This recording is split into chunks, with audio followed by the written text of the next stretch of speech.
Welcome, pilots! Today, we'll be looking at a bug that is everywhere. A bug you can't escape. A bug that is causing an ecological disaster in the US. Wait, hold on. I am thinking of the right thing, right? Give me a sec. Hornets are a type of wasps. Well, I am right.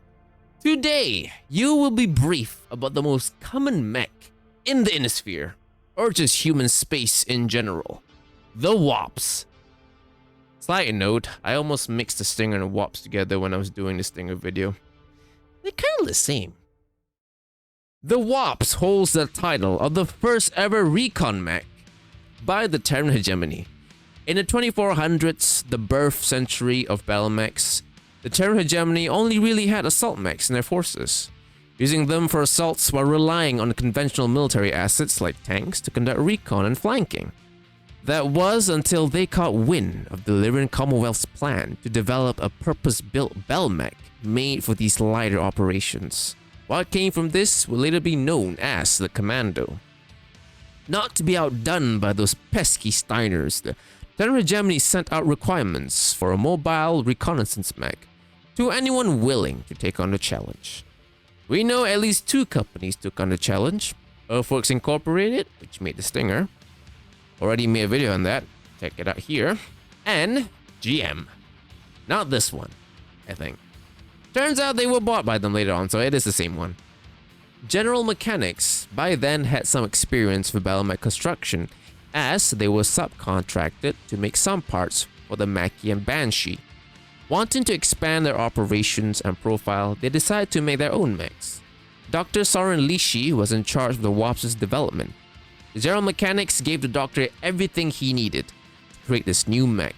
They built an entire research department and hired the best and brightest to join Dr. Lishi's team, which he called the Hive.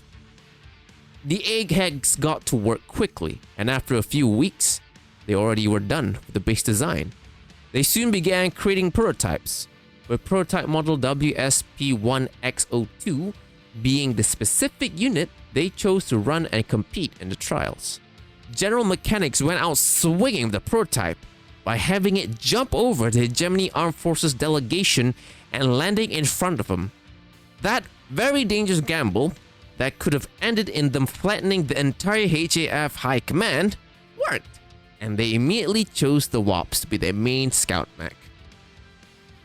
The only reason the Wasps could jump was because Dr. Lishi wanted to make the mech fly, but technology was just not there yet, and the best they could do was make it jump. Even that was a risk because more often than not, jumping usually led to the mech's legs to completely buckle if the pilot did not land properly. The proper final spec production model is the WSP-1A Wasp. It is built on the 1A Type 3 chassis rated for 20 tons. Powering it is the Hermes 120 engine, which gives it a max speed of 97 km per hour. And there were 6 Rawlings 52 jump jets that gave it 180 meters of jumping distance. For weapons, it carries one diverse optic Type 2 medium laser and a Baikal SRM-2 launcher. Pilots target these weapons with the Radcom TXS computer, and they talk to each other with the Duotech 65. Cooling all these down are just 10 heat sinks, and protecting them is just 3 tons of Duralex-like standard armor. The Wasp is always envisioned to be mass-produced, probably, so the construction was made simple, and as such, maintenance was too. For what I can only guess to help with a fighting retreat, the Wasp is able to do 360-degree hip rotations. There's one Jody Okigama, who managed to kill 11 mechs by rotating her mech around and shooting whoever was chasing. Anyway, with the Wasp being quite possibly the most produced mech model ever, parts are readily available everywhere. Let's start with the original primitive model. The WSP-1 was the first generation of Wasps that were built between 2464 until 2471 and were built using primitive technology. Primitive means poo-poo. It's in the name, poo-poo. The original Wasps could only reach 85 km per hour and could only carry the medium laser. It was equipped with 5 tons of the first jump jet models ever, probably, giving 150 meters of jumping distance. And protecting all these are 3.5 tons of protective armor. Probably because the whole small mech thing was a new concept, the piloting aspect of it wasn't really the best. And as I said earlier, if you don't land properly after a jump, the legs of this thing will buckle. Back to the standard series, WSP-1L, as you've guessed, is Capellan. Why do we like L so much? This first variant came almost 300 years later, after the original model debuted during the First Succession War. Created by Hellespawn, the 1L replaced both medium laser and SRM-2 for a single Holly SRM-4. The Laos envisioned this variant to be an adaptable platform, carrying different missile types based on the mission. For example, carrying incendiary or gas missiles during anti-infantry support missions. This was most likely the Wasp's Captain Carver McCool piloted, a Confederation hero who leads his Red Lancer scouts from the front. Show them the proper way. There are rumors about Captain McCool being physically abusive to his underlings, but those are lies propagated by dissenters wanting to break Capellan unity. Do not believe them. The Combine made their own variant almost 2 decades later in 2818. The 1K replaced the SRM with an MG, which allowed it to carry slightly more armor to improve protection. Not by much, but I guess every percentage counts in a battlefield. This was probably the variant Sohoshi Oshita piloted when he conducted the Kentaris Massacre. A couple years later, the 1D model was created. Guess who made this one? That's right, the Davions! How on Jupiter did you figure that out? The Davions wanted to reduce logistical stress and made an all-energy variant of the Wasps. The D removes the SRMs for 2 small lasers and a flamer. Now they don't have to worry about ammo. Space logistics suck! You can experience it with the newest version of Mech HQ. Far later, during the Third Succession War, the 1W was released. Guess who W is? Wrong! It's the Wolf Dragoons. Why would Wendy's make a mech? Pilot, we're going to Wendy's. Why? Chicken sandwich. The non-clanners, done and gonna replace the medium and SRM for 6 small lasers. Finally, the latest 1 series came out just before the clanners arrived. The 1S, Lyran model, is the only one where they did something different. The chassis is now endo steel and the armor is ferrofibrous. For weapons, it carries a medium pulse, a Zippo flamer, and 2 Defiant B3S small lasers. Funny little quirk about the 1 series, which apparently took 110 years to fix. The Wasps basically invented death from above. The weapons it carried weren't really what you would call high damaging weapons, and so to increase their damage output in a fight, pilots began jumping into the air and aimed to land on whatever their target was. The people who made the mech were not expecting it to be used that way, so certain parts were not given the, proper strength needed to support such actions. Even after fixing the legs, if a pilot does a DFA again, the legs will just break off on impact. That's not very good. Have you broken your leg before? It's not fun. I can't tell you that because I've never broken my leg before. I think. But once they realized what the problem was 110 years later, General Mechanics rolled out a refit kit to replace the leg actuators with one that was able to survive the impact of kicking someone in the head. But because there were so many Wasps, it took 30 years to replace them all, and even then, some missed the recall. Now, this one is technically a different mech, but just like the Tarantula, it doesn't have any variants, so let's just shove it in here. WXP-28X Super Wasps was NAIS's attempt to evolve the Wasp platform into something new. They created a new chassis that was able to handle 5 extra tons of weight, filled in with another ton of armor, 1 extra medium laser, and a supercharger that can push the mech to 129 km per hour. Only 2 were ever created in 3020 at Frieden Aerospace Park, but both were later destroyed when the Draconis Combine along with the Black Widow Company attacked the facility in 3022. The scientists did manage to escape the fight, so it's possible that they could turn this thing to a production model. The mech was never really fully completed, and the parts it used were never meant for actual combat, which makes them prone to breaking faster during fights. Back to production models, baby! The 3 series. We started off with the 3W. Remember what W meant? I hope you do, because I'm not telling you again. The W3 reduces the armor to 2 tons. That's nothing. It is ferrofiber, so I guess it's about the same as the normal standard armor, maybe? I don't know. They did that to fit 6 small lasers, like the original W, but this time, 2 of the lasers are pulses. Then the 3M. What does M mean? That's right, your mom. I'm seeing her after this. I like moms.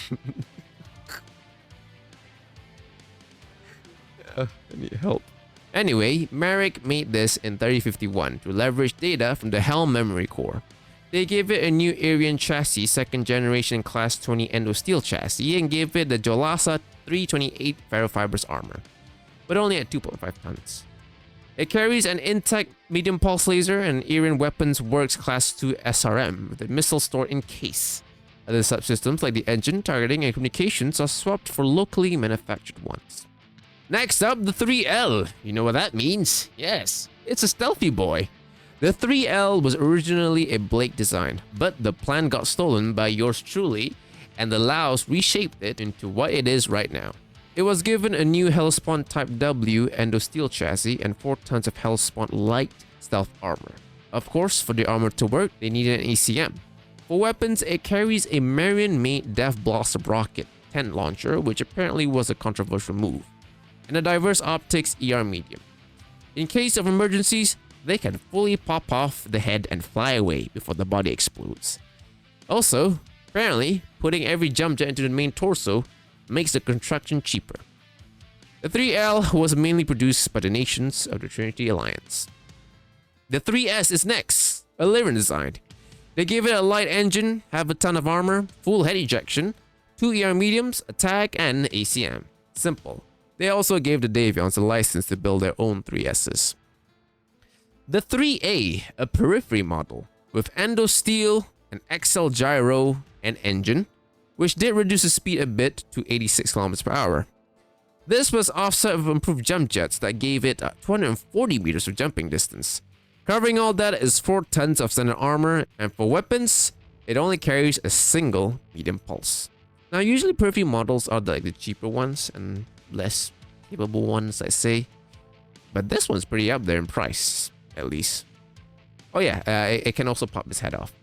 The 3P comes next. Just like almost every 3 series, it can pop its head off. It's got Endosteel, 4 tons of standard armor, and a bigger 140 engine, which boosts it up to 140 km per hour. You know what else is boosted? It's jumping. It's got 1 extra jet, which gives it 210 meters. For weapons, it carries an ER medium and a Rocket 10 launcher. Then the 3X. I think this one's a pretty recent addition to the WAPS lineup in real life. This failed Merrick model comes with Endosteel, XL engine, and gyro, 2 tons of ferrofibers armor, and 10 compact heat sinks. That's a lot of fancy words, and fancy words usually mean expensive. For weapons, it carries 2 Thunderbolt 5s, which is basically a punching missile. It doesn't really blow up on impact, or at least that's how I read it, and a single medium laser. The project was scrapped because the price does not match the performance. The latest is a 3K. As always, the head comes off. The only different about it is that it has Endosteel, an XL engine, 4 tons of standard armor, and carries a medium laser and an MRM-10 launcher. Rolling back time a bit, I'm fully aware I kind of just stopped saying the dates where the things come out, but this one came out before the 3K. Anyway, in 3064, the 4W came out and is the only one in the series, at least at the time of this video. The 4W replaced the 3W, remember? The ones where the wolves reduced the armor to 2 tons? Who knew having little armor was bad? So they fixed it by adding back 1 ton of armor. To put that on, they replaced the engine with a light model, which also freed up enough for 10 double heat sinks. For weapons, it has 2 small pulses and 2 ER mediums.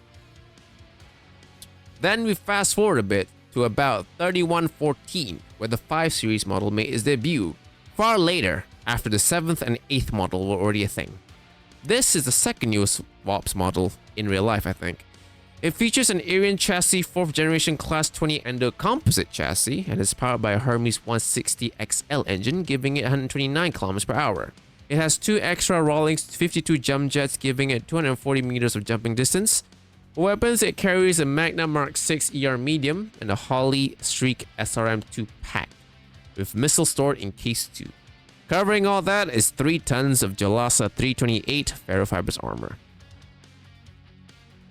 There's no 6 series, but there is a clan model.